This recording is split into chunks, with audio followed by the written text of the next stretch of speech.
In the heart of Igala land, where the Niger River whispers ancient tales to the wind, King Ayegba stood as an unshakable pillar of tradition, wisdom, and dignity.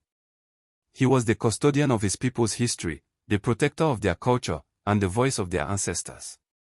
His reign was marked by peace, prosperity, and a deep-rooted reverence for the ways of his forefathers. Under his leadership, the Igala kingdom thrived, and its people walked with pride, knowing they were led by a king whose honor was beyond question. The British had long cast their eyes upon the lands of Africa, seeking to extend their empire and impose their customs on the native peoples. Colonization had swept through the continent like a storm, and many African kings had been forced to submit to British rule. But King Ayegba was not a man to be easily swayed. His bloodline was one of warriors and statesmen, and he carried their spirit within him. One day, emissaries from the British crown arrived in the Igala kingdom, bearing gifts and letters stamped with the royal seal of Queen Elizabeth. They came with smiles, their tongues sweet with words of diplomacy, but their eyes gleamed with the expectation of dominance. They spoke of alliances, of mutual benefit, and of a future where the Igala kingdom would thrive under the protection of the British crown. But King Ayegba, clad in the traditional regalia of his ancestors, his crown adorned with beads and gold, listened in silence.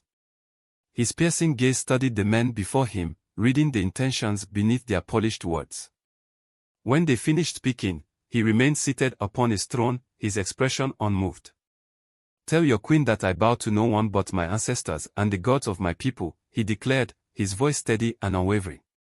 "The Igala kingdom is not for sale, nor shall it be placed under the rule of a foreign throne. We have our ways, our customs, and our dignity. We need no protector but the spirits that have watched over us for generations." The British envoys were taken aback. Never before had a king so boldly refused the offer of the queen.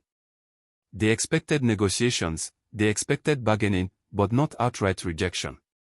They tried again, speaking of the benefits of submission, of trade, of the advancement that British influence could bring. But King Ayegba remained resolute. Word of his defiance spread like wildfire, reaching the ears of other African rulers who had been forced to kneel before the might of the empire. Some whispered that he was a fool, that resistance was futile. But among his people, he was a legend. They saw in him the embodiment of their pride, a leader who would rather stand tall in defiance than bow in subjugation. The British, angered by his refusal, sought to intimidate him. They threatened military action, economic sanctions, and the withdrawal of trade. Yet, King Ayegba remained unshaken. He knew that true power did not lie in the barrel of a gun or the weight of gold, but in the spirit of a people who refused to be broken. The queen was informed of his defiance, and while the empire had crushed many who resisted, they found themselves at an impasse with King Ayegba. To attack would be to turn the Igala people into martyrs, to concede would be to acknowledge that not all would bow to the might of the British crown. And so, the queen, in a rare act of reluctant respect, withdrew her envoys and turned her attention elsewhere. King Ayegba's defiance became a tale told across Africa, a symbol of resistance against colonial rule. Though the tide of history would continue to shift, and many battles would be lost and won, the name of King Ayegba remained a beacon of unyielding pride. Even today, in the echoes of time, his words remain, "I bow to no one but my ancestors and the gods of my people." Please subscribe to the channel for interesting story.